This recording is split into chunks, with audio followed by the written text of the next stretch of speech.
Olá, eu sou Marcelo Zoen de Almeida, tenho 33 anos de urologia e estou aqui a convite da Drogaria Santa Lúcia. Estamos apresentando a websérie do Novembro Azul, Drible o Preconceito, Cuide-se, uma iniciativa da Drogaria Santa Lúcia, onde serão apresentados temas sobre câncer de próstata que você poderá acompanhar acessando, se inscrevendo e ativando as notificações. A próstata é um órgão que os homens têm, ele é único, ele ocupa uma posição mediana no corpo, na pelve masculina, logo abaixo da bexiga e se assenta sobre o assoalho pélvico, sobre a musculatura do períneo e fica adiante do reto. Então, ele é um órgão acessível ao toque e ao ultrassom por via retal, mas não é acessível à palpação de outra forma, porque o osso da bacia não permite e a profundidade onde ela fica localizada não permite o seu exame físico.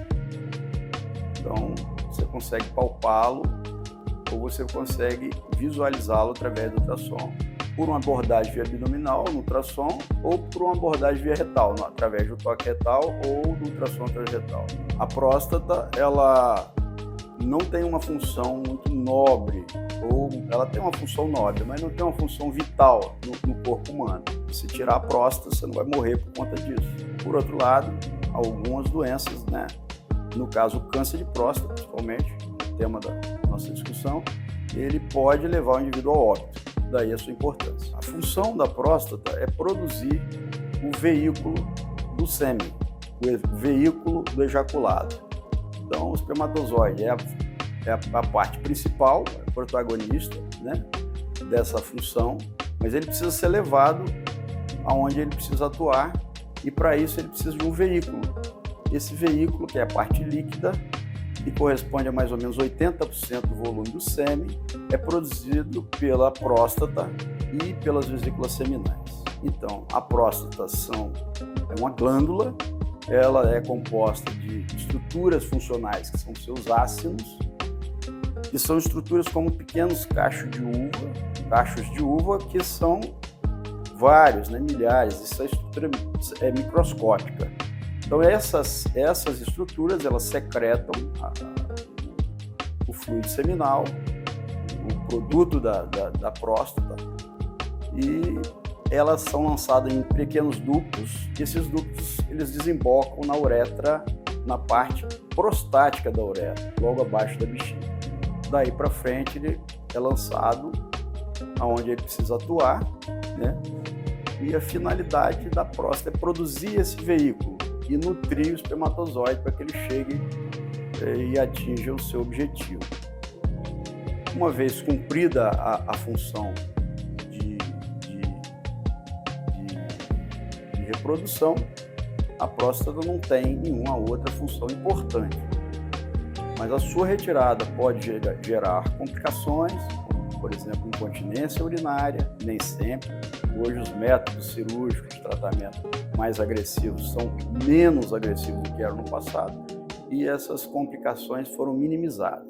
Mas ainda assim é uma preocupação a retirada da próstata. Por isso ela não pode ser retirada totalmente, a não ser que seja por uma causa muito importante, por exemplo, uma doença que pode levar ao óbito. O câncer de próstata, como outros cânceres, é uma proliferação celular sem um freio, vamos dizer assim. Então essas células vão crescer, vão se multiplicar e não vão ter a morte dela no tempo certo, que a gente chama de apoptose, porque mecanismos de proteção do nosso organismo estão com algum defeito. Algum gene tem algum defeito nesse mecanismo de proteção e essas células vão proliferar. Ao proliferarem, elas destroem uma coisa que chama membrana basal, que é por onde as células se assentam, onde elas estão assentadas, e ao destruir a membrana basal, elas invadem o organismo. Então, para ser câncer de próstata, você tem que, histologicamente, ter demonstrada a destruição dessa membrana basal e a penetração dessas células, dessa forma ela se espalha. A produção dessas células, ela responde muito ao estímulo hormonal. Então, não é que o hormônio vai fazer surgir câncer de próstata, porque todo homem tem hormônio masculino. Se fosse assim, todo homem teria câncer de próstata. Porém, o indivíduo que tem câncer de próstata, principalmente em suas formas mais avançadas da doença, você tirando o hormônio, você inibe e até produz uma remissão parcial do tumor, do crescimento tumoral. Inibe esse crescimento tumoral, promovendo assim o controle da doença.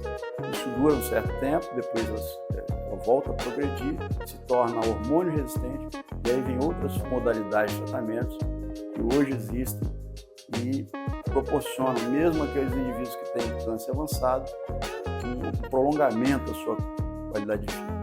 O câncer de próstata tem duas características principais que eu considero.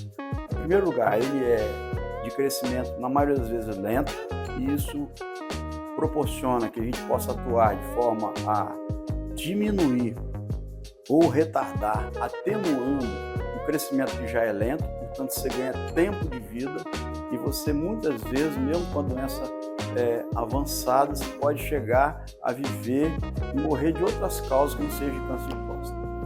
Porém, ele tem uma característica de uma heterogeneidade muito grande de comportamento biológico. Alguns cânceres de próstata são indolentes, ou seja, preguiçosos. Essas células preguiçosas, elas se proliferam mais lentamente e muitas delas não vão chegar a se manifestar clinicamente, ou seja, trazer sintomas ao indivíduo. Então, esses são os cânceres de baixo risco que a gente chama, e alguns tipos têm uma agressividade um pouco maior, e esses sim vão chegar a manifestar sintomas clínicos e não tratados, eles podem levar o indivíduo ao óbito. Então, existe uma heterogeneidade grande, embora nós estamos tratando do mesmo tipo celular. O que nós estamos falando aqui é de 99% dos tipos de câncer de próstata existente, 99% é de um tipo só chamado adenocarcinoma. O outro 1% são sarcomas, os carcinomas neuroendócrinos, os linfomas, eles não serão abordados porque correspondem a uma minoria. E até mesmo o seu entendimento, devido a essa baixa incidência, é de pouco domínio ainda. Por hoje é só. Fique ligado e acompanhe nas semanas seguintes a continuação do tema câncer de próstata. Ative as notificações e acompanhe o conteúdo.